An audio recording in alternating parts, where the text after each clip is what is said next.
Everyone take a big stretch. I'm stalling. Take a big stretch. Alright, I think I have like 10 more minutes. I go watch a little bit more and then I'll get some work done after this. Oh, what the fuck?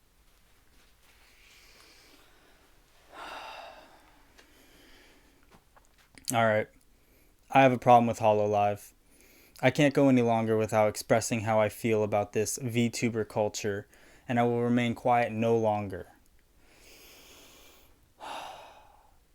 It is so damn wholesome. Oh my god. Have you guys seen this shit? Words cannot describe. Oh my god. Do you want internet and streaming personalities? Do you want anime waifus that talk to you as that same thing? Here, they go one and the same. Go check these people out immediately. I know this is going to be a hard sell for some people, but just give me a few minutes of your time and I'll try to win you over. If not, just check out the clips. I mean, I did, and I ended up spending... I click on a 10-minute clip and boom, 3 hours later. It's like a disease, except I want more. So it's more of an addiction, except I can quit anytime. I can quit anytime. So a quick history lesson on VTubing and this whole Hololive trend that's been blowing up in the last couple years. I believe in 2016 it was, Kizuna Ai was one of the first virtual avatar using streamers that it's not the actual person but more of a personality behind the guise of a anime or 3D sprite essentially. And over, at least in the East, it definitely blew up. She took mainstream for sure over there. And by 2018, there was probably 2,000 to 4,000 people that followed suit and wanted to get into this VTuber craze because it was just getting so much popularity. And then fast forward another 2 years in 2020, and it's about 10,000 people, roughly. It's probably more by the time this video is even done, of people trying to get into this, and especially over here in the West where it's become much more focused in on, and people are beginning to kind of see the popularity of it and try to run with that too. People that have already shown their faces are trying to get into it. But my focus here is with Hololive because that's where I kind of dipped my toe into the insanity, and oh boy, what a rabbit hole this is. I just trying to look at like source material to make this video, I immediately ended up watching like 10 clips in a row that led into like 2 hours. It's a problem. It's so easy to get into. And Hololive itself, I think, was founded in 2019, and it's more of a company that helps. It's like an agency that'll do auditions and hire people, and then it'll do a bunch of advertising. So it's basically being a YouTuber or a VTuber that you just get all this publicity without having to do anything because a company takes care of you.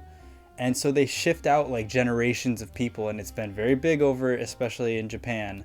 So with the most recent one, I think about 2 months ago, roughly, at this point, they did Hololive English, which featured 5 new people, and that's what I got into.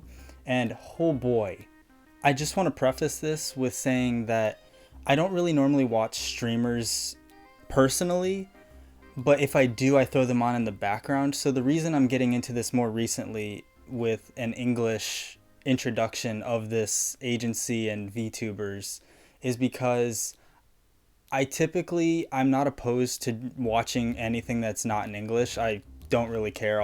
It could be in any language. If it's got subtitles, I'm down. But when it comes to streaming and having something more of an ambient background thing is how I use streaming personally, where it's kind of just there with me while I do something else. I'm not going to throw something on that's in another language because then I'll have to actually actively watch it. And that's just not personally how I do things. So when they introduced English, it's very welcoming to something I can throw off on the side. And then it catches your attention because you know what's going on by what they're saying more than just picking out words. So while I'm only going to be talking about the English Hololive members, and there's only 5 currently at this moment, I think in general, the reason why I think anybody can get into VTubers, once you just get past that it's basically a 2D personality and not a real person on the other side of the camera, there's such a wide array of personalities that these characters essentially bring, that there's somebody out there for everybody.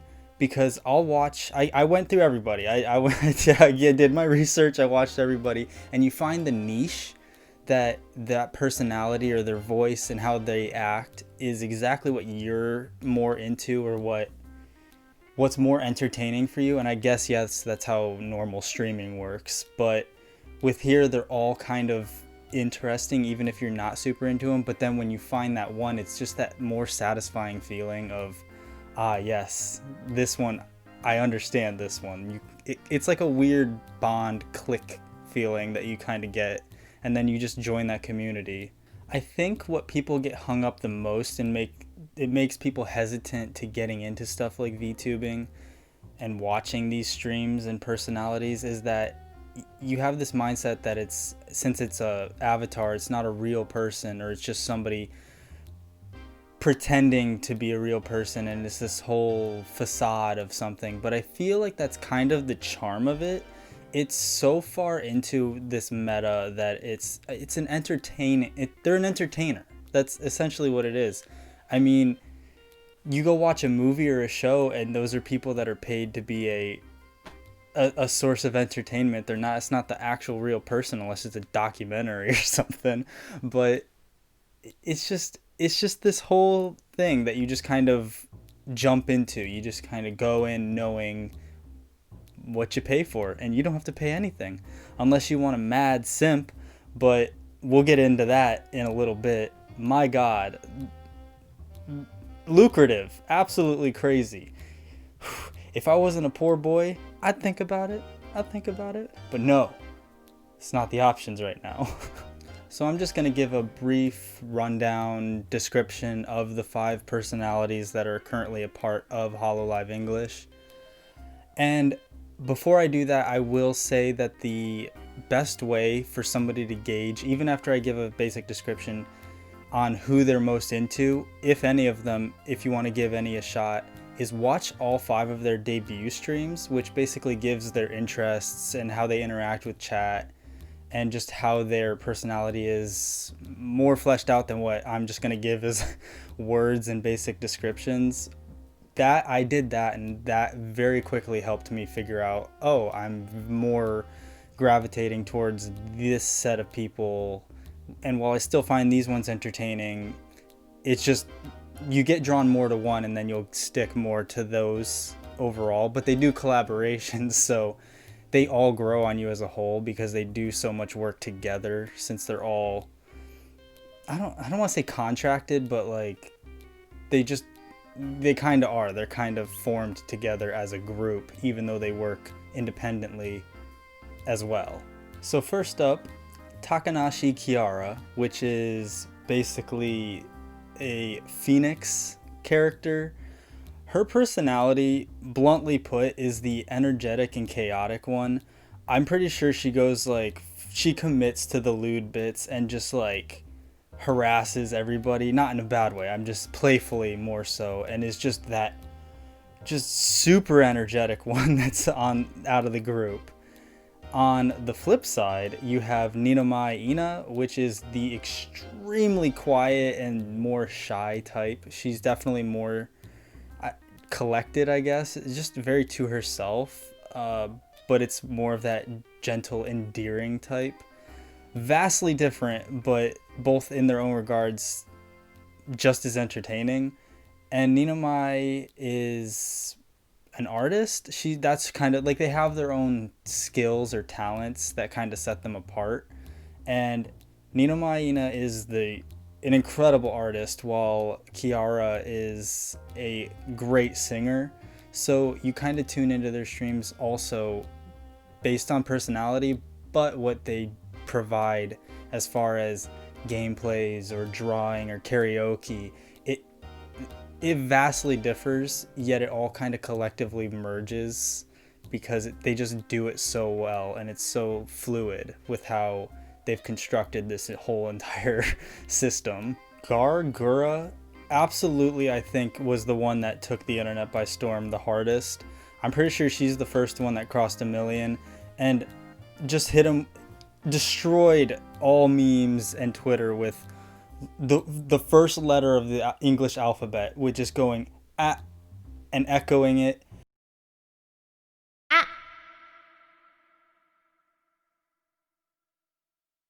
It's absurd. When I saw that meme blow up, oh my god, it's just, after I saw the debut stream with that happen, it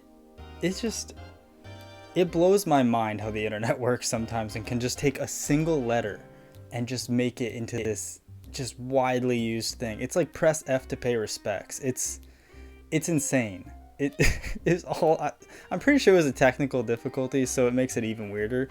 But Gura as a character is the shark character, I guess is the way to put it. She's definitely the mischievous one in this group of people, so it's always some shenanigans or something, just like a very keep an eye on this person type that makes everybody kind of on edge or just keep them on their toes. And just, it's just one of those tomfoolery type people. So that's absolutely her drawing point that I think a lot of people will be brought to, is just the very type personality that she brings. Also, she'll hit you with mad shark facts. You just gotta ask, and boom, you got them. She just lays it down. You got a question about sharks? Boom, there it is. Amelia Watson is just like, it just hits home with this one because I think she's described as the toxic gamer of the group. She is absolutely, I mean, as a person just talking, and her personality is like the super sweet and supportive type, but then like in games she is the absolute like definition of a toxic gamer, and just smack talking and just like blaming it on the lag or something. It is so funny to watch some of those gameplays, especially like the Apex Legend ones are just so entertaining. It's just, what are you doing, teammate? It wasn't me. The devs have it out for me. It's just that duality of her just being the sweetest person ever, and then just the greediest person ever of just absolutely yoinking kills in a game or something. It's so entertaining because it's just so widely different that it just flip-flops. Isn't it supposed to be boings, thighs, and butt? Why armpit?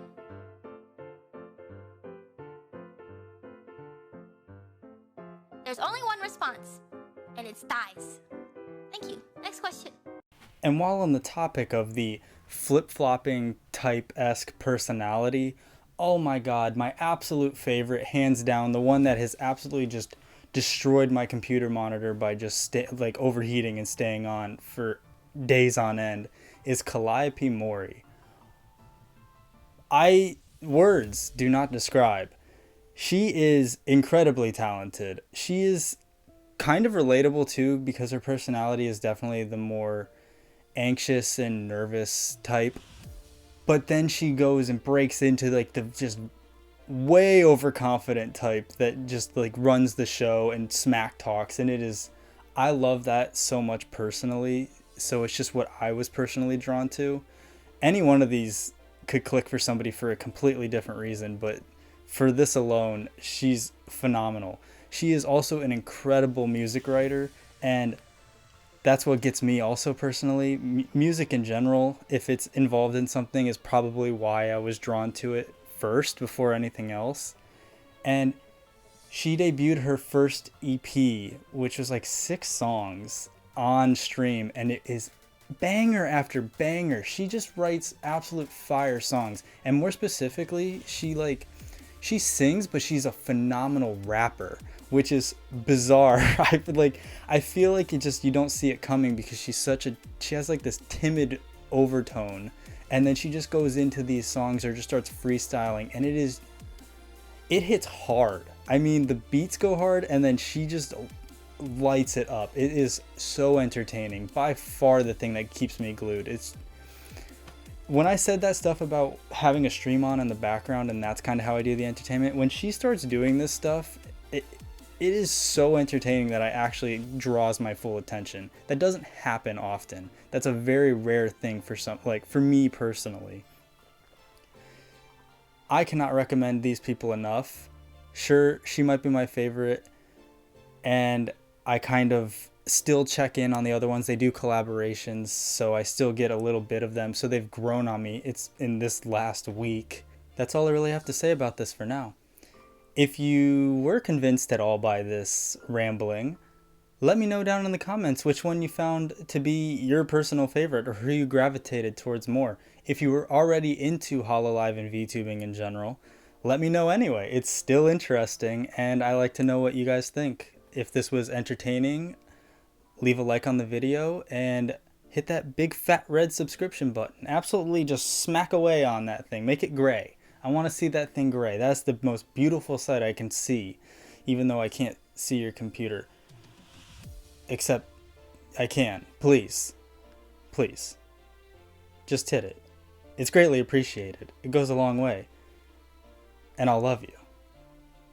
That's a guarantee. That's a Florida guarantee. That's the rule around here. I'm forced to. It's in a contract. I didn't read the fine print without signing. Just please. Just hit the red button. Make it gray. That'd be great if you made it gray. Otherwise, have a great rest of your fucking day. And I greatly appreciate you watching this video. Take it easy. Peace.